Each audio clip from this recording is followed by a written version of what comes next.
வணக்கம் நண்பர்களே, முக்கிய செய்திகளை இந்த பதிவில் பார்க்க போகிறோம். முதல் செய்தி, தேமுதிக யாரோட கூட்டணிக்கு போக போகிறாங்க? நேஷனல் மீடியா என்ன சொல்கிறாங்கன்னா, டிஎம்கேவோட கூட்டணி பேச்சுவார்த்தையை தேமுதிக முடிச்சிட்டாங்க. பிப்ரவரி 1 வீக்கில் அதிகாரப்பூர்வமான அறிவிப்பு வெளிவரும் அப்படின்னு நேஷனல் மீடியா ஒரு மீடியா பிரேக்கிங் நியூஸே போட்டுட்டாங்க. ஆனாலும் தேமுதிக இன்னும் எந்த பக்கத்து போகிறது அப்படிங்கிற ஒரு ஸ்ட்ராங்கான முடிவு எடுக்காத மாதிரி தான் தெரியுது. எதை வச்சு சொல்கிறேன்? சென்ட்ரல் கவர்மெண்ட்டு பட்ஜெட்டை வெளியிட்டிருக்காங்களே, திமுக காங்கிரஸ் கூட்டணியெல்லாம் பட்ஜெட் நல்லா இல்லை அப்படின்னு சொல்லிட்டு ஒரே வார்த்தையில் பதில் சொல்லிடுறாங்க. எதிர்கட்சி அப்படி தான் சொல்லுவாங்க, அரசியல் செய்யாமல் அவியலா செய்வாங்க அப்படிங்கிற மாதிரி எதிர்கட்சி அரசியல் தான் பண்ணுவாங்க. எவ்வளவு சூப்பரான பட்ஜெட்டை தாக்கல் பண்ணாலும் நல்லா இல்லை, உப்பு சப்பு இல்லாத பட்ஜெட்டு அப்படின்னு வழக்கமாக சில வார்த்தைகள் வச்சுருப்பாங்க. அதை தான் பயன்படுத்தி விமர்சனம் பண்ணுவாங்க. இது திமுக காங்கிரஸ் கூட்டணி. இப்போது எந்த கூட்டணி பக்கத்து போகிறது? அதிமுக பாஜக கூட்டணி சூப்பரான பட்ஜெட்டு அப்படின்னு சொல்லுவாங்க. இப்போது எந்த கூட்டணி அப்படிங்கிறத தேர்ந்தெடுக்காத நபர்கள் இருக்காங்களே, தேமுதிக, அவங்களுடைய வாய்ஸ் என்ன அப்படிங்கிறத வச்சு யார் பக்கத்து சாய போகிறாங்க அப்படிங்கிறத ஓரளவு கணிக்க முடியும்.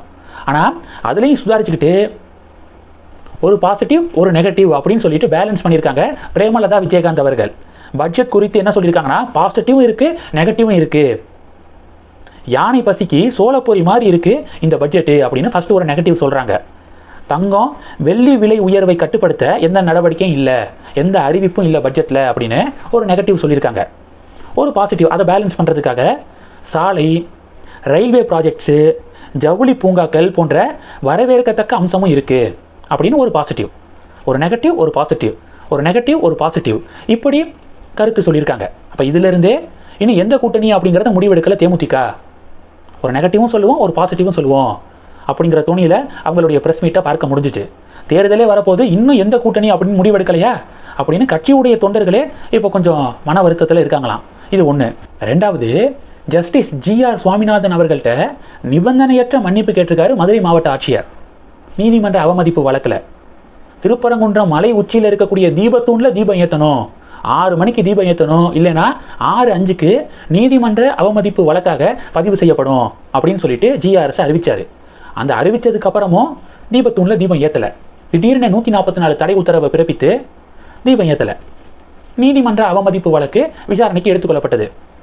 அந்த நீதிமன்ற அவமதிப்பு வழக்கை தான் ஜிஆர்எஸ் விசாரிச்சுட்டு வராரு. தமிழக அரசாங்கம் மேல்முறையீடு பண்ணாங்களே, அந்த மேல்முறையீட்டு மனு மீதான தீர்ப்புக்காக ஜிஆர்எஸ் வெயிட் பண்ணார். மேல்முறையீட்டு மனுவை குவாஷ் பண்ணிட்டாங்க நீதி அரசர்கள். பொலிட்டிக்கல் அஜெண்டாவை நிறைவேற்ற எந்த மாநில அரசும் இந்த அளவுக்கு ஒரு கீழ்நிலைக்கு செல்லக்கூடாது அப்படிங்கிற ஸ்டேட்மெண்ட்லாம் கொடுத்துருக்காங்க நீதிபதிகள். அப்போது தனி நீதிபதியுடைய தீர்ப்பை உறுதிப்படுத்திட்டாங்க மேல்முறையீட்டு மனுவில். ஜிஆர்எஸ் உடைய முந்தைய தீர்ப்பு ஓகே கரெக்டு தான் அப்படிங்கிறத உறுதிப்படுத்திட்டாங்களா. இப்போ நீதிமன்ற அவமதிப்பு வழக்கில் வேற லெவல் சம்பவம் பண்ணுவார் அப்படின்னு நம்மளே பல வீடியோக்களுக்கு முன்னாடி நம்ம பேசியிருக்கோம். அதுதான் நடந்துக்கு இருக்கு. மதுரை மாவட்ட ஆட்சியர், கமிஷனரு, டெபுட்டி கமிஷனரு இவங்கெல்லாம் நேரில் ஆஜராகணும். தலைமை செயலாளர், டிஜிபி இவங்கெல்லாம் காணொலி காட்சி வழியாக ஆஜராகணும் அப்படின்னு சொல்லிட்டு இந்த வழக்கை விசாரிச்சுட்டு வராரு. இன்னைக்கு மதுரை மாவட்ட ஆட்சியர் நிபந்தனையற்ற மன்னிப்பு கோருகிறேன், நிபந்தனையற்ற மன்னிப்பு, நீதிமன்றத்துடைய தீர்ப்பை நிறைவேற்றக்கூடாது அப்படிங்கிற எந்த உள்நோக்கமும் எனக்கு கிடையாது. அப்போது இருந்த சூழலின் அடிப்படையில் 144 தடை உத்தரவு பிறப்பிக்கப்பட்டது. நீதி அரசருடைய தீர்ப்புக்கு எதிராக செயல்படணும் அப்படிங்கிற எந்த நோக்கமும் இல்லை. நிபந்தனையற்ற மன்னிப்பு சொல்கிறேன், அந்த நீதிமன்ற அவமதிப்பு வழக்கை முடிச்சு வைங்க அப்படின்னு சொல்லிட்டு மதுரை மாவட்ட ஆட்சியர் இப்போ மன்னிப்பு கேட்டிருக்காரு. திமுக அரசு ஜிஆர்எஸ் இவங்களுக்கு இடையேயான மோதலில் ஜிஆர்எஸ் தான் ஜெயிச்சாரு, நீதிபதி தான் கடைசி ஜெயிச்சிருக்காரு அப்படின்னு சொல்லிட்டு கமெண்ட் செக்ஷனில் பலர் பதிவுகள் போடுறாங்க.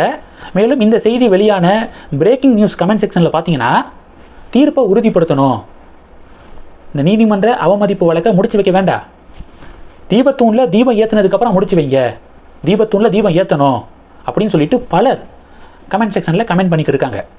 நம்ம தொடர்ந்து சொல்கிறது தானே, இந்த திருப்பரங்குன்றம் தீபத்தூண் விவகாரத்தில் அங்கே இருக்கக்கூடிய மக்கள் எல்லாமே அந்த தீபத்தூணில் தான் தீபம் ஏற்றணும் அப்படிங்கிறதுல உறுதியாக இருக்காங்க. இப்போ தீபம் ஏற்றக்கூடிய இடம், மோட்ச தீபம் ஏற்றக்கூடிய இடம், அதில் கார்த்திகை தீபம் ஏற்றக்கூடாது, தீபத்தூணில் தான் கார்த்திகை தீபம் ஏற்றப்படணும் அப்படிங்கிறதுல பொதுமக்கள் உறுதியாக இருக்காங்க. அதை அந்த கமெண்ட் செக்ஷனில் வந்த ஒவ்வொரு பதிவுகளும் ப்ரூவ் பண்ணுச்சு. இது 2. மூணாவது என்ன பார்க்க போகிறோம்? கவர்னர் ரவி அவர்கள் தமிழக அரசாங்கத்தின் மீது பரபரப்பான குற்றச்சாட்டை முன் வச்சிருக்காரு.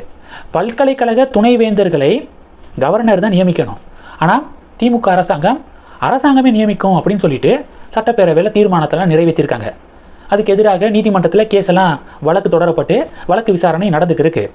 வழக்கு விசாரணை நடந்துக்கிருக்கக்கூடிய இந்த காலகட்டத்தில் தமிழக அரசாங்கம் என்ன பண்ணியிருக்கு? பல்கலைக்கழக துணைவேந்தர்களை நியமிக்க தேடுதல் குழுவை தமிழக அரசாங்கம் அமைச்சிருக்கு. இது சட்ட விரோதம். தேடுதல் குழுவிற்கான கால அவகாசத்தை நீட்டித்தும் விண்ணப்பதாரர்களுடன் கலந்துரையாடியதும் சட்ட விரோதம். இது அகைன்ஸ்ட் லாவாக இருக்குது. கோர்ட்டில் கேஸ் நடக்குது. இறுதி தீர்ப்பு வர வரைக்கும் தமிழக அரசாங்கம் வெயிட் பண்ணுங்க. அதுக்குள்ளே அவசரமாக இப்படியெல்லாம் நீங்கள் பண்ணுறது அரசமைப்பு சட்டத்துக்கு எதிரானது, நீதிமன்ற அவமதிப்பு இது அப்படின்னு கவர்னர் ரவி அவர்கள் இப்போ ஒரு பெரிய அறிக்கையை வெளியிட்டிருக்காரு. இந்த செய்திகள் எல்லாத்தையும் பற்றி உங்களுடைய பார்வைகளை மறக்காமல் கமெண்ட் பண்ணுங்கள். தொடர்ந்து கணக்கில் இருங்க. அடுத்தடுத்து நிறையா பதிவுகளை பார்க்க போகிறோம். நன்றி. ஜெய் ஹிந்த்.